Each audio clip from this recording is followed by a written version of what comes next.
Cette tournée de sensibilisation initiée par le parc national de Mouéli qui concerne 7 villages de la région de Djando a vu la participation des agents du parc, la gendarmerie et l'armée nationale de développement AND. Cette dernière vise à informer les habitants de la place sur les nouvelles mesures adoptées pour la protection de l'environnement du côté de la déforestation et la coupe des arbres. Des pratiques qui prennent de l'ampleur dans l'île, surtout pour la distillation de l'huile d'ylang-ylang. En effet, Mouéli comptait 10 000 hectares de zones vertes naturelles. Cependant, aujourd'hui, il compte au moins 2 000 hectares, raison pour laquelle le parc national de Mouéli a mis en place certaines mesures de lutte qui sont entre autres la lutte contre l'utilisateur du feu dans le champ, la coupe des arbres et l'extraction du sable marin.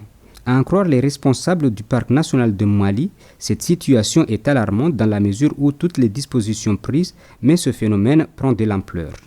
C'est une tournée qui consiste à informer, sensibiliser, éduquer, pourquoi pas, la population et l'amener à accompagner deux dossiers fondamentaux, en l'occurrence la politique du gouvernement de faire de l'Union des Comores un pays émergent à l'horizon 2030.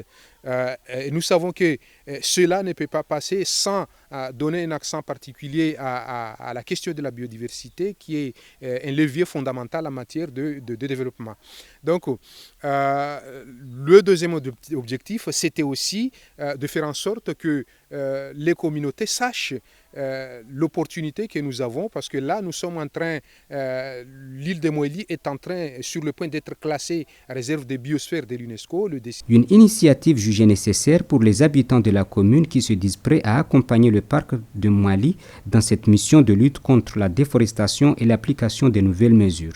Des sanctions sévères sont réservées à toute personne qui ira à l'encontre de ces nouvelles mesures. Moi, je vois que ça, c'est une chose acceptable devant la nature, parce que les gens, ils ont besoin toujours de la nature.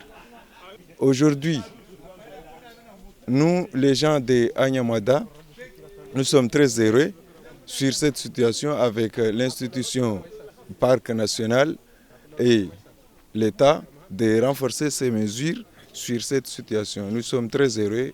Lutter contre la déforestation et la préservation de l'environnement marin et terrestre est un atout majeur, mais surtout doivent être une priorité pour tout un chacun pour l'intérêt de tous.